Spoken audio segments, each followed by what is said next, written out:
जय हिंद। स्वागत है भगत सिंह जी की क्लास में। हम लोग देख रहे थे एनटीपीसी के प्रीवियस ईयर क्वेश्चन पेपर, जो कि आगामी 5 जून आज से 3 दिन बाद स्टार्ट होने वाला है। उसके लिए काफ़ी उपयोगी साबित होने वाला है। पिछले क्लास में हम लोग 50 नंबर तक क्वेश्चन देख चुके थे, आज देखेंगे 51 नंबर क्वेश्चन से आगे। अगर आप इसका पीडीएफ लेना चाहते हैं तो हमारे टेलीग्राम चैनल भगत सिंह जी के क्लास से जुड़े, वहां पर सारा पीडीएफ उपलब्ध रहेगा। जितने भी रेलवे का ऑनलाइन एग्जाम हुआ है 2014 से, सारा पीडीएफ ऑफलाइन मिलेगा। ठीक है, तो स्टार्ट करते हैं आज का पहला क्वेश्चन। क्वेश्चन क्या कर रहा है? रोहन दिल्ली से कन्याकुमारी तक की यात्रा 30 किलोमीटर प्रति आवर से करता है। यदि वह अपने चाल का 1/15 तक कम कर दे तो वह अपने उतने ही समय में 10 किलोमीटर की दूरी कम तय कर पाएगा। तो उसकी चाल ज्ञात कीजिए। पहले रोहन की चाल कितना है दिल्ली से रोहन जाने में? मान लेते हैं कि पहले उसकी चाल कितना था दिल्ली से आगरा तक आने में, दिल्ली टू कन्याकुमारी आने में। उसकी पहली चाल मान लेते हैं, माना कि चाल उसका कितना था 30x। ठीक है, 30 घंटा में कवर कर लेता था। अब क्या करा है कि यदि वह अपने चाल का 1/15 कम कर दिया जाए। ठीक है, पहले चाल नई चाल मान लेते हैं कि क्या है, कुल दूरी कितना तय किया था तो 30 किलोमीटर प्रति यानी किलोमीटर। अब क्या करा है कि उसकी दूरी में इतना की चाल में कमी, तो चाल नहीं पता था, मान लेते हैं x चाल किलोमीटर प्रति घंटा था। तो क्या हो जाएगा, वो टोटल दूरी मान लेते हैं वह 1 और उसमें माइनस क्या हो जाएगा 1/15। जब इसको माइनस करेंगे तो क्या हो जाएगा, 15 में से गया 14x/15, 14/15 किलोमीटर पर आवर्स हो गया। नई चाल निकल के आ गया। क्या निकल के आ गया? नई चाल। ठीक है, अब क्या कर रहा है सवाल में कि पहले जितना दूरी वो 30 घंटा में तय करता था, अब वो दूरी तय करने में कितना समय लगेगा। नई चाल से 30 घंटा में कितना दूरी तय होगा, टोटल वो तो 30 घंटा दूरी तय करेगा। तो नई चाल से 30 घंटा में कितना दूरी तय करेगा, नई चाल से 30 घंटा में कितना दूरी तय करेगा। ठीक है, तो दूरी बराबर क्या होता है, चाल गुना समय। तो चाल कितना है 14x/15, दूरी के समय कितना है 30 घंटा। तो इसको गुना कर देंगे, कितना बार में कटेगा 2, 14 दूना 28, 28 घंटा हो गया। कितना आ गया 28x, या 28 घंटा कर सकते हैं 28x। अब दोनों चाल का डिफरेंस दिया हुआ है 10 किलोमीटर, पहले और बाद का। ठीक है, प्रश्न से अगर पहले वो कितने घंटा में दूरी तय करता था तो 30x में अभी कितना लग रहा है तो 28x माइनस 28x। यही दोनों का अंतर दिया हुआ है कितना 10 घंटा दिया हुआ है। तो 2x बराबर कितना हो गया 10 आवर्स। x बराबर क्या हो गया, x बराबर हो जाएगा 5 किलोमीटर पर आवर। ठीक है, उसका तब चाल कितना हो गया 5 kilometre per hour. Option number 2 is the right answer. अब बढ़ते हैं अगले क्वेश्चन की ओर।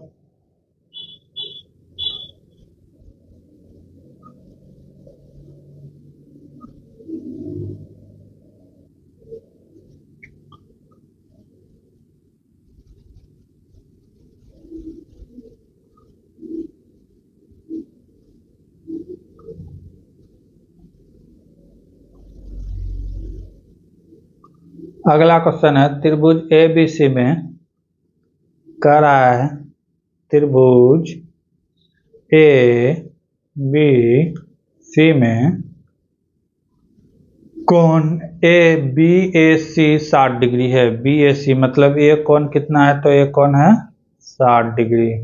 आगे क्या कर रहा है, कोण ACB के अंदर एक बिंदु O है और O है। ठीक है, क्या एक बिंदु इसके अंदर कहीं पे O बिंदु है। अब क्या कर रहा है कि ABC के अंदर एक बिंदु है, ये O एक बिंदु है, और यदि OBC ओ बी एक दोनों का गुना है, दोनों एक का क्या है, एक दूसरे का गुना है, तो यानी कि दो गुना है, दो गुना है, दो गुना है, और ओ सी बी और ओ ए सी का दो गुना है, तो ओ सी बी का माप क्या होगा।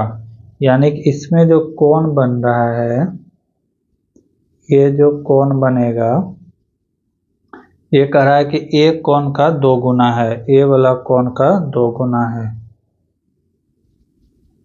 ठीक है। इसका क्या कह रहा है कि दो गुना है, अगर ये एक्स है, ये कितना है, 2x है, ये कितना है, 2x है, यही कह रहा है। तो आगे क्या होगा, तो अगर ये y होगा तो ये कितना हो जाएगा, ये 2y हो जाएगा, 2y हो जाएगा, इतना सवाल में दिया हुआ है। तो पूछा क्या है, पूछा है कि ओ बी सी का मान पूछा है कि इस कोण का वैल्यू क्या होने वाला है, ठीक है। तो देख लेते हैं, त्रिभुज के तीनों कोणों का योग पहले माप लेते हैं, तो क्या हो जाएगा, त्रिभुज ए बी सी में, त्रिभुज ए बी सी में हो जाएगा 60 plus X plus 2x plus y plus 2y equal to 180। कोई दिक्कत। अब यहाँ पे कितना x हो गया देख लेते हैं, तो 2x यहाँ पे और 1x यहाँ पे, कितना हो गया 60 प्लस 3x, इधर भी वही हो जाएगा 2 प्लस इतना 3y इक्वल टू हो गया 180। 60 उधर जाके क्या हो जाएगा, माइनस हो जाएगा। तो यहाँ पे अगर कॉमन लेते हैं तो दोनों में क्या है, 3 कॉमन हो जाएगा, क्या हो जाएगा x plus Y equal to 180 minus 60, तो हो गया 3x plus Y equal to जाएगा तो 120, यानी कि 3x प्लस वाई बराबर 120, 3 से कट जाएगा 120, 40 बार में x प्लस वाई का वैल्यू कितना हो गया, 40 हो गया। x प्लस वाई का वैल्यू कितना हो गया, 40 हो गया। हमें किसका वैल्यू चाहिए था, 2x प्लस 2y, ये वाला वैल्यू चाहिए ना, ये वाला वैल्यू चाहिए, ठीक है, ये वाला वैल्यू चाहिए, तब हम इसका मान निकाल सकते हैं, ठीक है, क्योंकि त्रिभुज के तीनों कोनों का मान 180 डिग्री हो जाएगा, ठीक है। अगर ये 2x है, ये भी 2y है, अगर इसको 2 से गुना कर देंगे तो निकल जाएगा दोनों का वैल्यू, तो 2x प्लस 2y बराबर कितना हो जाएगा, इसमें भी 2 का गुना हो जाएगा, यानी कि 40 हो गया। 2x प्लस 2y का वैल्यू कितना आ गया, 80। अब तब हम निकाल सकते हैं त्रिभुज ओ बी सी में मान इसका, त्रिभुज ओ बी सी में मान हो जाएगा, ये क्या हो जाएगा, तो हो जाएगा 2x plus 2y equal to 180, ये वाला कोण का वैल्यू इतना हो जाएगा, तो कोण ओ बी सी निकल जाएगा, इसका वैल्यू बैठा देंगे, कितना होगा, इसका वैल्यू हो जाएगा 80 होगा, 80 इक्वल इधर आ जाएगा 180, तो त्रिभुज ओ बी सी बराबर माइनस अगर कर देंगे तो आ जाएगा, ओ बी सी बराबर कितना हो गया, 100 डिग्री, ओ बी सी यानी कि इसका वैल्यू कितना हो जाएगा, 100 degree. Option number B is the right answer. अगले क्वेश्चन की ओर बढ़ते हैं। अगला क्वेश्चन है, भारत में 2 सदनों लोकसभा और राज्यसभा द्वारा प्रस्तुत और पारित किए गए सभी विधेयक देश के अनुमोदन के बाद ही कानून या बाद लागू हो सकता है। तो राष्ट्रपति के साइन होने के बाद ही कोई भी चीज कानून बन सकता है या लागू हो सकता है, ठीक है। किसका पास हो जाएगा, राष्ट्रपति के पास। राष्ट्रपति का अधिकार क्या क्या होता है देख लेते हैं। राष्ट्रपति का अधिकार होता है, जैसे सुप्रीम कोर्ट के जज हो गया, ठीक है, चीफ जस्टिस कहते हैं जिसको, CJI कहते हैं, उसकी नियुक्ति, शपथ दिलाना, ठीक है, उपराष्ट्रपति की शपथ दिलाना, प्रधानमंत्री का शपथ दिलाना, ये सब काम उसी का होता है। जैसे कोई भी विधायी शक्ति है, कोई भी विधायी कानून कब बनेगा, जब उसमें राष्ट्रपति साइन करेगा, ठीक है। जैसे क्या कहते हैं कि संसद सदस्य के मनोदय का अधिकार, ये सब उसी में आता है। सैनिक शक्ति, तीनों सैनिक का हेड कौन होता है? तो हमारे राष्ट्रपति होते हैं। कौन होते हैं? राष्ट्रपति होते हैं। राजनीतिक शक्ति हो गया। क्षमा दान, भारत में एक आदमी है जो किसी भी सुप्रीम कोर्ट द्वारा भी फैसला अगर सुना दिया गया है कि इसे फांसी की सजा दिया गया है, तो एक आदमी उसे माफ कर सकता है, वो है राष्ट्रपति। अनुच्छेद की बात किया जाए तो कितना, 72 के तहत, कितना, अनुच्छेद 72 के तहत राष्ट्रपति को पावर है कि वो किसी को क्षमा दान कर सकता है। संसद की बात करें तो इसका वर्णन कितना है, 79 में। प्रधानमंत्री की बात करें तो ये कितना है, 74 के ए में। सर्वोच्च न्यायालय की बात करें तो 124 में वर्णन है। राष्ट्रपति की बात करें तो अनुच्छेद 52 में वर्णन है। ठीक है। और एक होता है कि राष्ट्रपति पर महाभियोग, तो 61 के तहत राष्ट्रपति पर महाभियोग लगाया जा सकता है। ये सब इंपॉर्टेंट सब आर्टिकल्स है, इसे एक बार ध्यान से जरूर देख लीजिएगा। अगले क्वेश्चन की ओर। अगला क्वेश्चन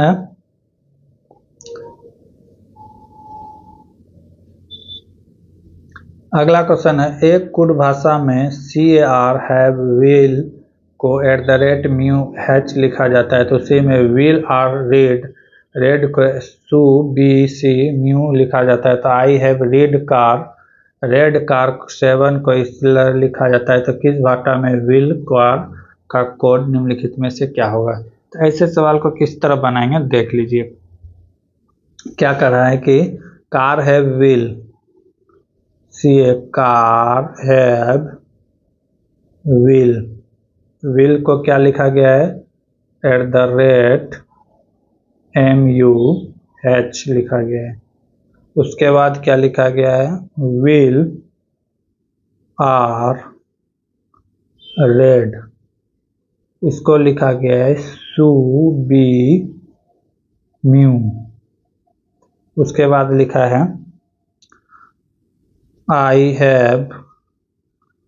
हैव रेड कार, इसको क्या लिखा है 7 @SUH।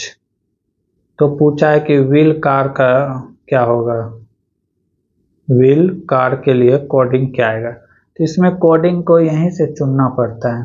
ठीक है। जैसे कार यहाँ पे है और कार कहाँ पे है, कार कहाँ पे, कार यहाँ पे। तो इस दोनों लाइन पे कॉमन चुनना है क्या है।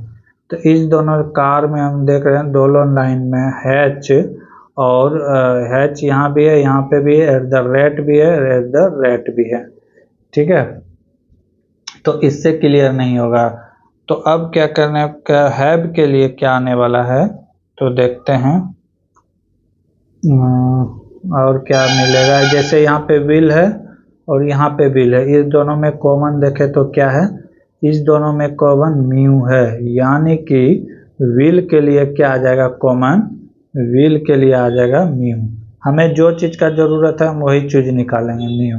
अब क्या चाहिए, कार यहाँ पे भी है और कार यहाँ पे भी है, ये दोनों में दो चीज़ कॉमन मिल रहा है। तो अब देखेंगे कि @ कहीं और का प्रयोग किया गया है, नहीं। 7 हैज का प्रयोग हैव के लिए हो सकता है, आई हैव इसमें भी है, हाँ, हैज का प्रयोग हो सकता है। ठीक है। या तो ये हो सकता है, म्यू हो सकता है, म्यू तो हो गया, हैच हो जाएगा। तो इसके लिए क्या आ जाएगा, कार के लिए हैच का प्रयोग हो जाएगा, क्या आ जाएगा, mu hatch is the right answer होने वाला है। इस तरह सबको खोजना पड़ेगा कि इसके लिए क्या कोडिंग किया गया। अगले क्वेश्चन की ओर बढ़ते हैं। अगला क्वेश्चन है, 10.53 को 0.09 द्वारा विभाजित करने पर क्या प्राप्त होता है? विभाजित मतलब क्या हो गया, भाग। क्या कर रहा है कि 10.53 को किससे भाग करना है, तो 0.09 से भाग करना है। ठीक है। तो कह रहा है कि क्या आंसर प्राप्त होगा, तो देख लेते हैं। दशमलव हटा देंगे तो ये हो गया 53/100, डबल 0 हटेगा, ये भाग में है तो ये क्या हो जाएगा, इसको अगर पलटेंगे तो ये हो जाएगा ना, पहले दशमलव हटा देते हैं, 0.9 × 100, ये भागा में है। ठीक है। जब पलटेंगे तो क्या हो जाएगा, 10 53/100 इंटू हो जाएगा 100/9। ठीक है, अब यहाँ से क्या हो जाएगा, 100 कैंसिल, अब 9 से इसको भाग दे देंगे, 9 का 9 बचा कितना 1, फिर 9, फिर कितना बचा 6, 63, 9 7 63, कितना हो जाएगा 163, 117 इज द राइट आंसर होने वाला है। इसको कटा दिए एक बार में, 9 गया, फिर कितना बचा 1 15, फिर एक बार में 6 बचा कितना 6 9 7 63, 117 बार में खत्म हो गया। अगला क्वेश्चन, अगला क्वेश्चन है पी क्यू एक वृत्त का व्यास है। क्या कर रहा है, पी क्यू क्या है, एक वृत्त का व्यास है। पी हो गया और ये क्यू हो गया, एक कोई वृत्त है, इसका व्यास है। आगे क्या कर रहा है, जिसका केंद्र क्या है ओ है, कोई केंद्र है ओ। यदि कोई बिंदु आर वृत्त पर स्थित है, कर रहा है कोई बिंदु आर कहाँ पर स्थित है, तो यानी कि वृत्त पर स्थित है, आर यहाँ पे कोई बिंदु है। ठीक, अब कह रहा है कि P R P O 39 degree है, आर पी ओ का वैल्यू दिया है 39 डिग्री, इसका मान दिया हुआ है 39 डिग्री। तो क्या पूछ रहा है, तो आर क्यू पी की माप क्या होगा, आर क्यू पी का माप क्या होगा, यानी कि बड़ा वाला त्रिभुज का मान पूछ रहा है। कौन वाला त्रिभुज का मान पूछ रहा है, ये बड़ा वाला त्रिभुज का मान पूछ रहा है। ठीक है, क्या एक प्रमेय है कि व्यास से परिधि पर बना कोण समकोण होता है। कहीं व्यास से जो बनेगा ये क्या हो जाएगा, समकोण हो जाएगा। व्यास से कहीं भी परिधि पर बनता है कोई कोण तो क्या हो जाता है, समकोण हो जाता है, यानी कि इसका मान कितना हो जाएगा 90 डिग्री, कोण आर का वैल्यू कितना हो जाएगा 90 डिग्री।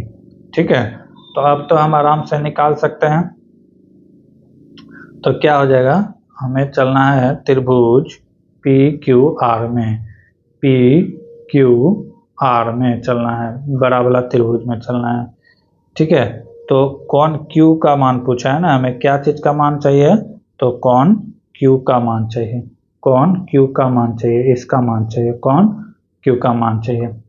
तो कोण क्यू बराबर हो जाएगा, कोण क्यू बराबर हो जाएगा तीनों कोणों का योग 180 डिग्री माइनस कोण आर प्लस कोण पी, यही तो करना है।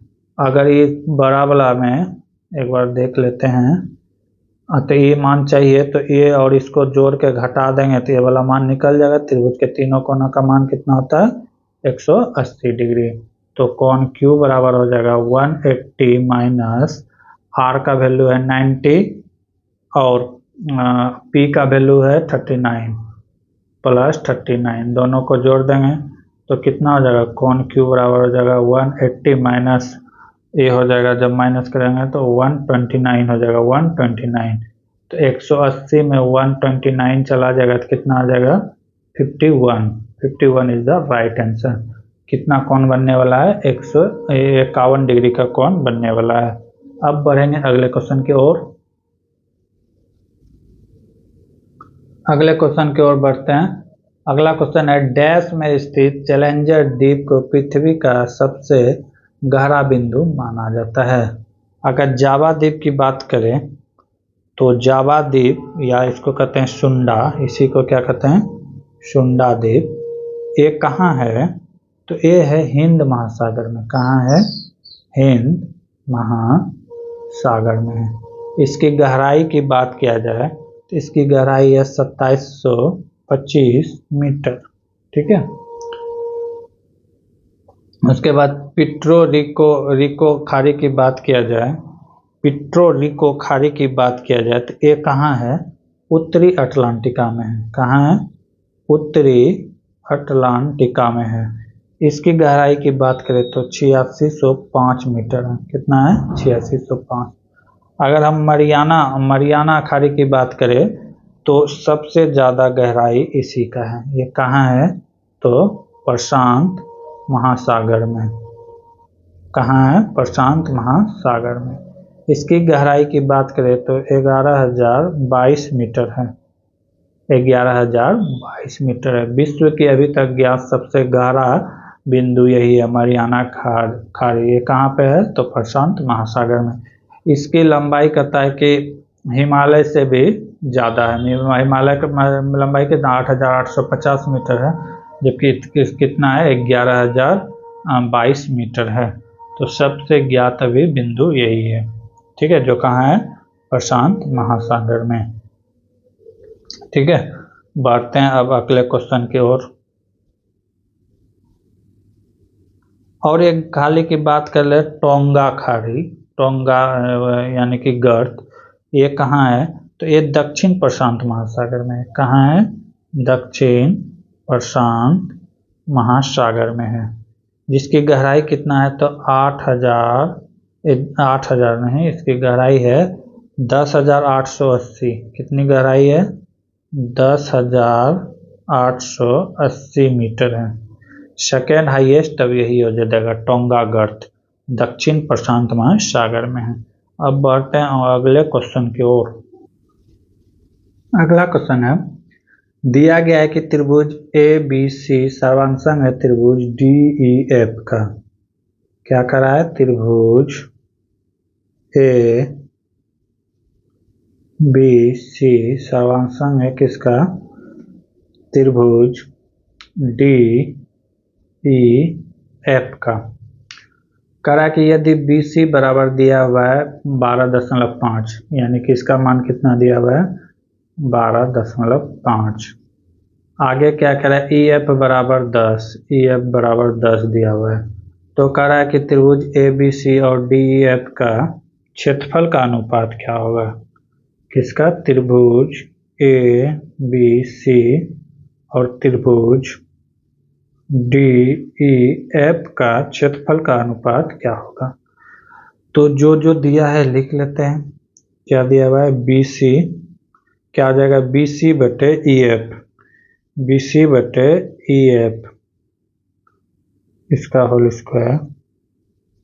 इसी का क्या कर देंगे? स्क्वायर कर देंगे, जो आएगा वो क्षेत्रफल हो जाएगा। ठीक है, इसका मान कितना है? तो 12.5 और इसका मान दिया हुआ है 10। EF का मान कितना दिया हुआ है? 10 दिया है, इसका स्क्वायर कर देंगे और दशमलव हटाएंगे तो क्या आ जाएगा? ऊपर हो जाएगा 125 और नीचे हो जाएगा 10 है, तो 1 दशमलव और आ जाएगा। इतना है तो इसको कटा देंगे, कटता है तो क्या करेंगे? कटा देंगे। ये 25 से कटेगा 5 बार में, ये 25 से कटेगा 4 बार में, तो क्या हो गया? 5/4 का स्क्वायर। तो 5 का स्क्वायर कितना हो गया? 25 और 4 का स्क्वायर कितना हो गया? 16। तो ये दोनों का अनुपात कितना हो गया? 25:16 is the right answer. Option number 4 is the right answer. अगले क्वेश्चन की ओर बढ़ते हैं। अगला क्वेश्चन है, यदि ABC की औसत आयु 22 वर्ष है, A + B + C का औसत आयु कितना है? 22। तो 22 × 3 कितना हो जाएगा? 22 × 3 हो गया 66 वर्ष। कितना हो गया?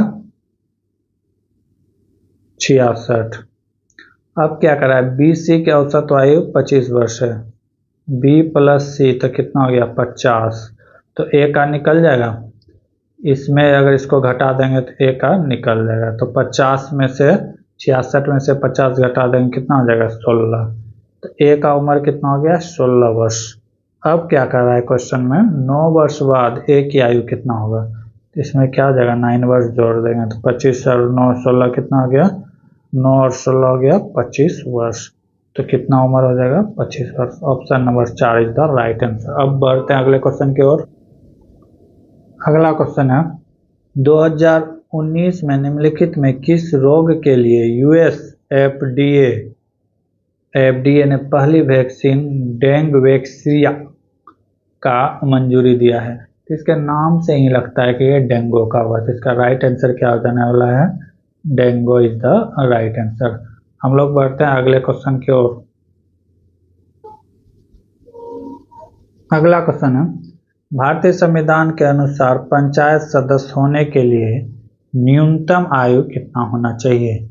तो न्यूनतम आयु की बात किया जाए तो कितना है, 21 वर्ष। पंचायत का अगर चुनाव लड़ते हैं तो आपको कितना होना चाहिए, न्यूनतम आयु 21 वर्ष। जैसे मुखिया हो गया, वार्ड मेंबर हो गया, ये सब के लिए, जिला परिषद हो गया, ये सब के लिए कितना आयु होना चाहिए, कम से कम 21 वर्ष का होना चाहिए। ठीक है, कितना उम्र होना चाहिए, 21 वर्ष होना चाहिए न्यूनतम। अगर पंचायती राज की बात करें, पंचायती राज की बात करें तो इसको 3 स्तरीय, इसमें जो समिति बने थे, पहले तो मूल संविधान में इसका वर्णन नहीं था। जो पंचायती राज का व्यवस्था था, अनुच्छेद ग्राम पंचायत 40 में अनुच्छेद वर्णन था, लेकिन इसका विस्तार बाद में किया गया। जैसे बलवंत राय मेहता समिति, बलवंत राय मेहता समिति, बलवंत राय मेहता समिति कब आया था, तो 1957 में आया था। जब इन बलवंत राय मेहता समिति ने पंचायती राज का वर्णन किया तो इसमें त्रिस्तरीय का वर्णन था। ये भी क्वेश्चन आता है कि बलवंत राय मेहता समिति कैसा समिति है, तो 3 स्तरीय समिति है, ग्राम पंचायत, ग्राम पंचायत ग्राम पंचायत और नगर निगम। और उसके बाद आया था अशोक मेहता समिति। कौन, अशोक मेहता समिति। ये कब आया था, तो ये आया था 1977 में आया था। कब आया था, 1977 में। ये जो दिया था तो 2 स्तरीय दिया था। कितना दिया था, 2 स्तरीय दिया था। उसके बाद आया था जीवीके राव समिति। जीवीके राव समिति आया था 1985 में। कब आया था, 1985 में। इसके बाद और एक समिति आया था LM सिंधवी, AL सिंधवी समिति, ये आया था 1986 में। कब आया था, 1986 में। अगर कहा जाए कि पंचायती राज को लागू करने वाला पहला राज्य कौन है, तो वो राजस्थान के नागौर जिला था। कौन था, नागौर जिला। ठीक है, अगर कहे कि पंचायती राज चुनाव कराने वाला पहला राज्य कौन था, तो हो जाएगा आंध्र प्रदेश। दोनों क्वेश्चन में अंतर है। ठीक है, पंचायती राज दिवस, ये पहले बार चुनाव कब हुआ था, तो 2 अक्टूबर 1957 को लागू किया गया था। ठीक है, अब बढ़ते हैं हम लोग अगले क्वेश्चन की ओर।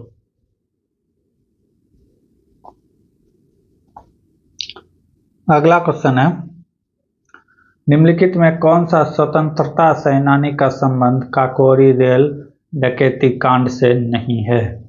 तो चंद्रशेखर आजाद मेन तो यही थे, राम प्रसाद बिस्मिल ये भी थे, आसफ उल्ला खां ये भी थे। 10 आदमी थे। कितने आदमी थे, 10 आदमी थे इस कांड को सफल बनाने वाले। कौन कौन थे, नाम सुन लेते हैं। एक कांड जो करने वाले थे, एक कब हुआ था, तो डेट पहले देख लेते हैं। कब हुआ था, तो 9 अगस्त 1925 को हुआ था। कब हुआ था, 9 अगस्त 1925। ये संगठन, कौन सा संगठन इसे यानी कि डकैती को अंजाम दिया था, तो वो दिया था हिंदुस्तान रिपब्लिकन एसोसिएशन। ठीक है, HRS के द्वारा दिया गया था, हिंदुस्तान रिपब्लिकन एसोसिएशन के द्वारा। इसका हेड, इसमें 10 आदमी थे, नाम हम लोग एक बार जान लेते हैं। ठीक है, तो राम प्रसाद बिस्मिल था, राम प्रसाद बिस्मिल था। सेकंड की बात करते हैं, आसफ उल्ला खां था, आसफ उल्ला खां था, खान। उसके बाद तीसरा की बात करें तो राजेंद्र लाहौरी थे। उसके बाद की बात करें तो केशव चक्रवर्ती था, केशव चक्रवर्ती। उसके बाद बात करें तो मुकुंद लाल था बनवारी। उसके बाद बात करें तो इस तरह कितने सदस्य थे, तो 10 सदस्य थे। ठीक है, इसमें से सिर्फ एक गिरफ्तार नहीं हुए थे, वो थे चंद्रशेखर आजाद। बाकी सब जैसे हो गया 19 दिसंबर को किसको किसको फांसी दिया था, देख लेते हैं। 19 दिसंबर 1927 को किसको किसको फांसी दिया गया था, तो राम प्रसाद बिस्मिल को, आसफ उल्ला खां को और रोशन सिंह को, तीनों को जो है फांसी की सजा लटका दिए गए थे। ठीक है, ये कब हुआ था, बहुत फेमस क्वेश्चन है। तो 9 अगस्त 1925 को। इसका उद्देश्य क्या था, तो विदेशी हथियार को लूटना था, धन को संग्रह करना था, क्योंकि कोई भी आंदोलन चलाने के लिए भारी भरकम नोट की जरूरत होता है, जो कि नहीं था भारतीयों के पास। उस समय क्रांतिकारी के पास कहाँ से आएगा। ठीक है, अब बढ़ते हैं अगले क्वेश्चन के। अगर भगत सिंह की बात करें तो इसे 31 मार्च, 31 मार्च नहीं, भगत सिंह को 23 मार्च 1931 को फांसी में लटका दिया गया था। ठीक है, इसका कारण कुछ और था, लेकिन ये काकोरी कांड में शामिल नहीं थे। और ये क्वेश्चन बार बार पूछता है कि कौन से क्रांतिकारी, उसमें भगत सिंह का नाम रहता है, हमेशा भगत सिंह का ही नाम दिया जाता है। मैक्सिमम आदमी को लगता है कि भगत सिंह भी उस कांड में शामिल थे, लेकिन नहीं। चंद्रशेखर आजाद की बात करें तो इसे अपने आप को एल्फ्रेड पार्क में गोली मार दिया था। अगर बात किया जाए कि काकोरी है कहाँ, तो यूपी में, यूपी के में है। ठीक है, यूपी में लखनऊ के पास काकोरी स्टेशन है, वहीं पे ये कांड किया गया था। रेल को लूटा गया था, जो कि हथियार से लदे हुए थे। अगले क्वेश्चन की ओर बढ़ते हैं। अगला क्वेश्चन है, दो वृत्त की त्रिज्या का अनुपात दिया हुआ है, इतना इतना दिया हुआ, अनुपात नहीं। तो अनुप्रस्थ उभयनिष्ठ स्पर्श रेखा की लंबाई 6 सेंटीमीटर। इस तरह क्वेश्चन समझना है, जैसे एक वृत्त हो गया और ये दूसरा वृत्त हो गया। करा इसका जो स्पर्श रेखा है, मान लेते हैं ए और बी, इसकी लंबाई दिया हुआ है 6 सेंटीमीटर। इसका जो त्रिज्या दिया हुआ है वो दिया है 4.5। इसका जो त्रिज्या दिया हुआ है, इसका त्रिज्या ये दिया हुआ है 3.5। तो अब क्या कर रहा है कि उभयनिष्ठ है, तो दोनों केंद्र के बीच की दूरी क्या होगा, ये दोनों केंद्र के बीच की दूरी क्या होगा। ठीक है, तो इसके लिए फार्मूला होता है, केंद्र के बीच की दूरी का फार्मूला होता है, केंद्रों के बीच के दूरी, इसके लिए फार्मूला होता है अंडर रूट स्पर्श जो रेखा कर रहा है, स्पर्श रेखा की लंबाई का स्क्वायर। ठीक है, स्पर्श लंबा की रेखाई का स्क्वायर, अब प्लस इसको मान लेते हैं R1, इसको मान लेते हैं R2। ये हो गया R1, ये हो गया R2, प्लस हो जाएगा R1 प्लस R2 का स्क्वायर। ठीक है, प्लस R1 R2 का स्क्वायर। तो ये क्या हो जाएगा, स्पर्श रेखा की लंबाई कितना था, 6 सेंटीमीटर, 6 का स्क्वायर प्लस ये दोनों को जोड़ देंगे 4.5 प्लस 3.5, इसका स्क्वायर, 6 का स्क्वायर कितना हो जाएगा 36, प्लस ये दोनों को जोड़ेंगे तो कितना हो जाएगा 64। ठीक है, 8 होगा, 8 का स्क्वायर 64। तो अंडर रूट कितना हो गया 100, इसको बाहर निकालेंगे, 100 को बाहर निकालेंगे तो कितना हो जाएगा 10। इसकी रेखा के दोनों के बीच की लंबाई कितना हो जाएगा 10 सेंटीमीटर। अगले क्वेश्चन की ओर बढ़ते हैं। अगला क्वेश्चन है, हम्पी के द्वारा डैश विश्व विरासत स्थल घोषित किया गया है। हम्पी को कब विश्व विरासत स्थल घोषित किया गया है, किसके द्वारा, तो यूनेस्को के द्वारा। ठीक है, किसके द्वारा किया गया, तो यूनेस्को के द्वारा। यहाँ पे पूछा है किसके द्वारा घोषित किया गया, तो यहाँ पे क्या हो जाएगा यूनेस्को के द्वारा। ठीक है, यूनेस्को क्या है, तो विश्व के ऐसे धरोहर को एक यानी कि चिन्हित करता है जो कि अद्वितीय हो। ठीक है, अगर बात किया जाए कि हम्पी को कब शामिल किया गया था यूनेस्को में, तो किया गया था 1988 को। कब किया गया था, 1988 को। जैसे हो गया क्या कहते हैं, एलोरा की गुफा हो गया, ताजमहल हो गया, ये सबको कब शामिल किया गया था, तो ये सबको किया गया था 1983 में शामिल किया गया था। यूनेस्को की स्थापना की बात करें तो ये कब हुआ था, 16 नवंबर 1945 को हुआ था। कब हुआ था, 16 नवंबर 1945 का। इसका अगर मुख्यालय पूछा जाए, हेड क्वार्टर पूछा जाए तो कहाँ है, तो फ्रांस की राजधानी पेरिस में है। फ्रांस की राजधानी कहाँ है? पेरिस में है। ठीक है, अब बढ़ते हैं अगले क्वेश्चन की ओर। अगला क्वेश्चन है, 4 शब्द सूचीबद्ध किए गए, इनमें से 3 किसी तरह से असंगत है, एक असंगत का चयन करें। नमकीन, खट्टा, कड़वा, ये तीनों की बात करें तो एक जैसा है। और स्वादिष्ट बोले तो यहाँ पे ये किसी न किसी चीज का वर्णन है, जबकि न ज्यादा नमकीन। और स्वादिष्ट क्या होता है कि किसी चीज का स्वादिष्ट होना, यहाँ पे अलग हो जाता है, यानी कि स्वादिष्ट क्या हो जाएगा? अलग हो जाएगा। अगले क्वेश्चन की ओर।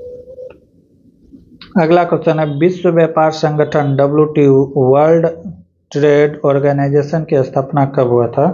तो ये हुआ था 1995 में। कब हुआ था? 1995 में हुआ था। ठीक है, कुछ कुछ चीजें का हम लोग देख लेते हैं कि स्थापना कब हुआ था। जैसे अंतर्राष्ट्रीय अंतर्राष्ट्रीय श्रम संगठन की बात किया जाए तो ये 1919 में हुआ था। ठीक है, उसके बाद MIF की बात किया जाए, इंटरनेशनल मनी फंड, IMF की बात किया जाए, IMF की बात किया जाए तो इसकी स्थापना हुआ था 1945 को। ठीक है, वर्ल्ड बैंक की बात किया जाए, वर्ल्ड बैंक की बात किया जाए तो इसकी स्थापना कब हुआ था? 1945 का। इसका अगर मुख्यालय पूछा जाए तो वाशिंगटन WC में है। कहाँ है? WC वह। ठीक, उसके बाद यूनेस्को की बात किया जाए तो अभी जस्ट यूनेस्को देखे थे, यूनेस्को की बात किया जाए तो 1945 में हुआ था। ठीक है, WHO की बात करें, WHO वर्ल्ड हेल्थ ऑर्गेनाइजेशन की बात करें तो इसका स्थापना हुआ था 7 अप्रैल 1948 को। कब? 7 अप्रैल 1948 को। इसके मुख्यालय कहाँ है? तो ये स्विट्जरलैंड में। 7 अप्रैल को इसीलिए हम लोग हर साल क्या मनाते हैं? तो विश्व स्वास्थ्य दिवस के रूप में मनाते हैं।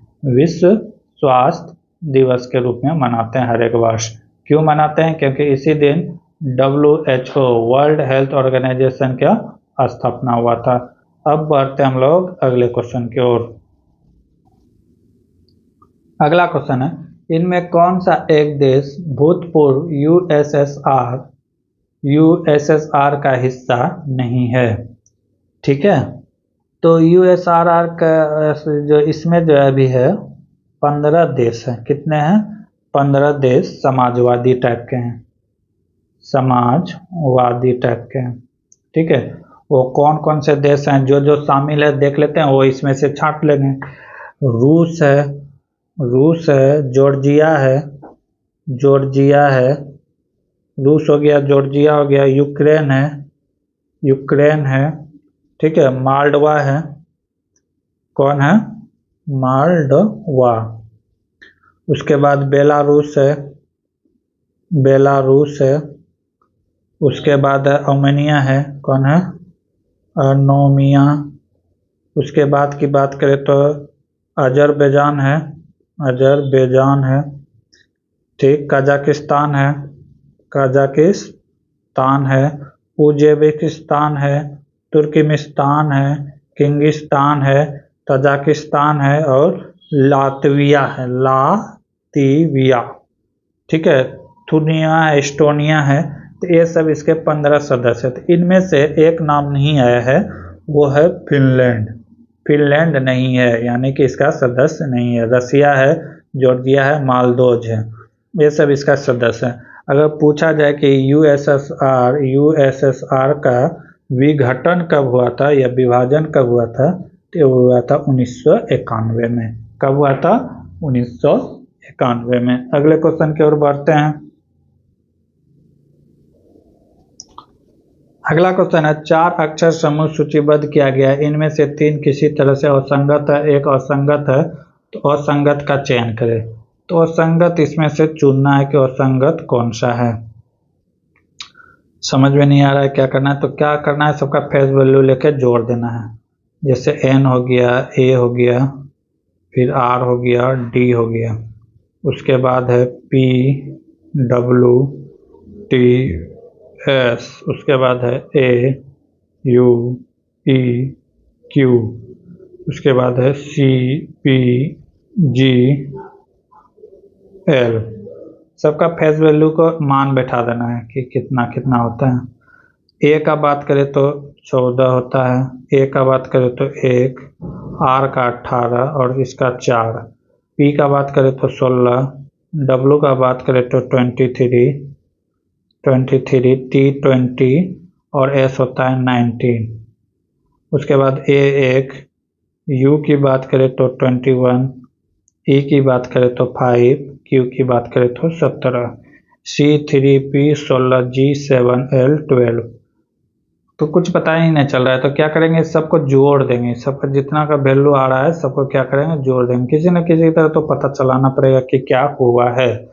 तो कितना है, 14 + 1 + 18 + 4 कितना हो गया, 14 1 15, 15 4 19, 18 37, इसको जोड़े कितना हो गया, 37। अब इसी तरह इसको देख लेते हैं, 16 + 23 + 20 + 19, इसको जोड़ेंगे, 16 23 हो गया 39, 39 20 हो गया 59, 59 19 हो गया 78, इसका राइट आंसर ये 78 हो गया। अब इसका जोड़ लेते हैं, 1 + 21 + 5 + 17, 21 1 22, 22 5 27, 27 17 कितना हो गया, तो 27 17 हो गया 44। अब इसको अगर जोड़ेंगे तो कितना हो जाएगा, 3 + 16 + 7 + 12, इसको जोड़ेंगे तो कितना हो जाएगा, 16 3 19, 26 26 38, कितना हो गया 38। अब यहाँ से पकड़ा आ रहा है कि क्या किया गया है। अगर देखा जाए तो सबका सम क्या है, जोड़ सम है, लेकिन एक का क्या है, विषम है, 37। 37 किसका विषम है, तो इसका option number A is the right answer है। कुछ ना कुछ दिमाग लगाना पड़ेगा कि क्या किया गया है, तो option number A is the right. बाकी सबका सम क्या आ रहा है, सम आ रहा है 78 आ रहा है, 44 आ रहा है और 38 आ रहा है, ये सब क्या है, तो सम है। और 37 कितना है, तो विषम संख्या है, तो इसीलिए विषम क्या हो जाएगा, राइट आंसर हो जाएगा। अब बढ़ते हैं अगले क्वेश्चन की ओर। अगला क्वेश्चन है, निम्नलिखित व्यंजक का मान ज्ञात करें। तो यहाँ हम देख रहे हैं कि a² + 2ab + b² के फॉर्म में है। a बराबर दिया हुआ है 394 और b बराबर दिया हुआ है 106। देखें तो उसी फॉर्म में टूटा हुआ है। a + b का होल स्क्वायर बराबर क्या होता है, a² + 2ab + b², इसी फॉर्म में टूटा हुआ है, देख लीजिए। तो ये क्या हो जाएगा, a + b का होल स्क्वायर हो जाएगा, a का मान कितना है, तो 394 प्लस a का मान कितना है, 394 और प्लस b का मान कितना है, तो 106, इसी का होल स्क्वायर कर देंगे, कितना हो जाएगा, 4 1 500, 500 का क्या हो जाएगा, होल स्क्वायर, 500 का होल स्क्वायर कर देंगे तो कितना हो जाएगा, 500 का होल स्क्वायर यानी कि 500 × 500 25 25 में फिर कितना जीरो हो जाएगा, 4 जीरो हो जाएगा, 1 2 3 4, 25 पर 4 जीरो, कौन सा, option number 4 is the right answer है। तो देखना था कि क्या, अब इसको गुना करने में लगेंगे तो बहुत समय लगेगा, ठीक है, तो थोड़ा सा दिमाग भी चलाना। अगले क्वेश्चन के, अगला क्वेश्चन है, इसरो ने IRS डेटा प्राप्त करने के लिए अपने अंटार्कटिका के भारतीय स्टेशन में स्थापना किया है। तो कहाँ किया है, AGOS में किया है, AGOS is the right answer. अगले क्वेश्चन के, अगला क्वेश्चन है, एक धनराशि 8 वर्षों में चक्रवृद्धि ब्याज पर 2 गुनी हो जाती है।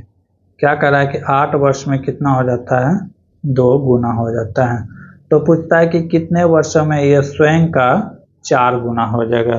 तो कितने वर्षों में ये क्या कह रहा है कि 100 गुना हो, यानी कितना हो जाएगा, कितने वर्षों में पूछ रहा है, 4 गुना हो जाएगा, 4 गुना हो जाएगा, ठीक है।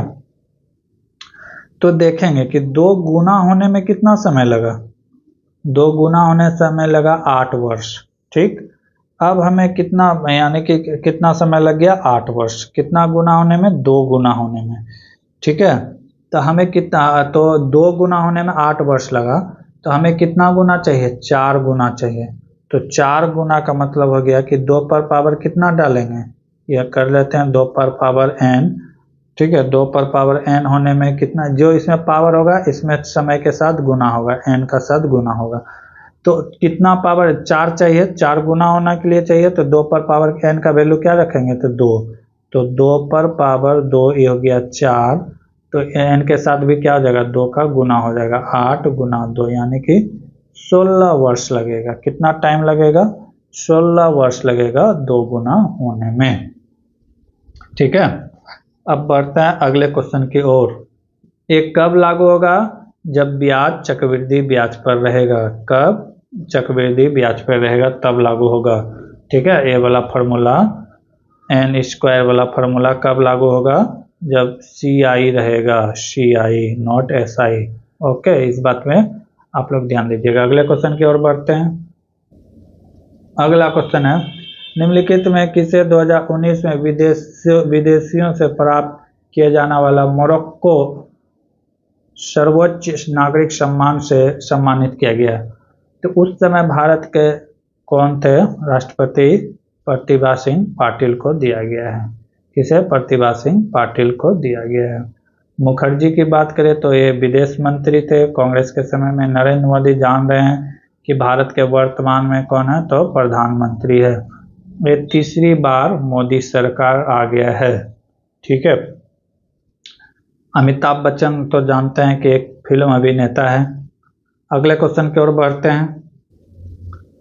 अगला क्वेश्चन है, निम्नलिखित में किस राज्य में प्रसिद्ध सूर्य मंदिर स्थित है।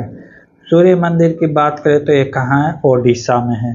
कहाँ है, ओडिशा में प्रसिद्ध है सूर्य मंदिर, जिसको क्या किस नाम से भी जानते हैं, तो कोणार्क के नाम से जानते हैं। क्या चीज से जानते हैं, कोणार्क सूर्य मंदिर के नाम से जानते हैं। कोणार्क सूर्य मंदिर के नाम से जानते हैं।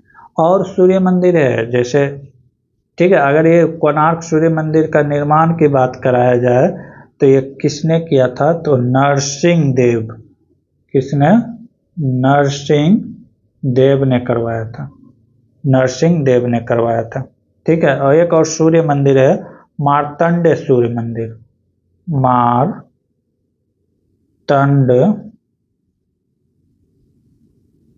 मार्तंडेय सूर्य मंदिर।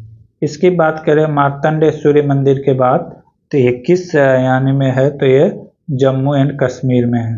ठीक है, जम्मू कश्मीर, जो कि अब क्या बन गया है, केंद्र शासित प्रदेश बन गया है। ठीक है, मार्तंडेय सूर्य मंदिर का अगर निर्माण की बात किया जाए कि मार्तंडेय सूर्य मंदिर का निर्माण किसने कराया था, तो काकतीय वंश करवाया था। काकतीय वंश के द्वारा कराया गया था। शासक का नाम था ललित आदित्य। क्या नाम था, शासक का नाम था ललितादित्य। शासक का नाम क्या था, ललितादित्य था। और एक सूर्य मंदिर है झालरा पाटन सूर्य मंदिर। झालरा पाटन सूर्य मंदिर ये कहाँ है, तो ये राजस्थान में है। कहाँ है, राजस्थान में झालरा पाटन सूर्य मंदिर। ठीक है, मोहरा में भी है एक सूर्य मंदिर। ठीक है, मोहरा में, जो गुजरात के हेमसाना में स्थित है सूर्य मंदिर। तो सबसे फेमस वाला है तो ओडिशा का है। ठीक है, जिसको कहते हैं कोणार्क सूर्य मंदिर। तो सूर्य मंदिर 3-4 जगह पे है। चलो अब बढ़ते हैं अगले क्वेश्चन की ओर। अगला सवाल है, कक्षा 12th में पुनर्मिलन यानी कि फेयरवेल पार्टी समारोह में 45 छात्र में से 30 छात्र ने भाग लिया। यदि समारोह में उपस्थित सभी छात्र एक दूसरे से हाथ मिलाते हैं तो हाथ मिलाने का कुल संख्या क्या होगा। तो 45 छात्र इसी तरह फंसाने के लिए दिया गया। हमें जितना छात्र उपस्थित है वही तो हाथ मिलाएंगे, कि जो नहीं आया उससे जाके घर में हाथ मिलाएंगे नहीं ना। तो जितना आया है उसी से हाथ मिलाएंगे। तो आने वाला स्टूडेंट कितना था, 45। प्रेजेंट स्टूडेंट कितना था, 30। ठीक है, टोटल स्टूडेंट कितना था, 45। प्रेजेंट 30। तो इसका फार्मूला क्या होता है कि इसमें एक माइनस करके इसी से गुना कर देते हैं। जैसे 30 है तो 29 गुना 30/2 कर देंगे। ठीक है, अब इसको कटा देंगे, जितना आएगा उतना बार हाथ मिलेगा। 15 आ जाएगा, 15 गुना 39। 15 गुना 39 कितना होगा, मान लेते हैं इसको 30, तो 15 या 45 में 15 या 45, यानी कि 450 में से 15 माइनस कर देंगे, 15 माइनस हो जाएगा, 435 बार हाथ मिलन होगा। कितना बार? 435 बार। ठीक है, कितना बार होगा? 435 बार। तो फार्मूला क्या है? जितना व्यक्ति है, व्यक्ति की संख्या गुना -1 करके उसी में /2 कर देंगे। ठीक है, अगर जैसे कहता 40, तो 40 गुना 39/2, 2 से कट जाता है 20, तो कितना बार हो जाता है? 680 बार। तो इस तरह आप बना सकते हैं। अगले क्वेश्चन की ओर बढ़ते हैं। अगला क्वेश्चन देखते हैं। नेशनल इंफॉर्मेटिक्स सेंटर NIC, ठीक है, देश में स्थापित किया गया था। कब किया गया था? तो 1976 में किया गया था। कहाँ किया गया था? 1976 में। अगर इसका पूछा जाए हेड क्वार्टर कहाँ है, तो हेड क्वार्टर है न्यू दिल्ली। कहाँ है? न्यू दिल्ली। ठीक है, इसीलिए हम लोग क्या मनाते हैं? तो 11 मई को अंतर्राष्ट्रीय प्रौद्योगिकी दिवस के रूप में मनाते हैं। क्या कब मनाते हैं? तो 11 मई को मनाते हैं। ठीक है, आगे के क्वेश्चन देखेंगे अगले क्लास में। तब तक के लिए जय हिंद, जय भारत।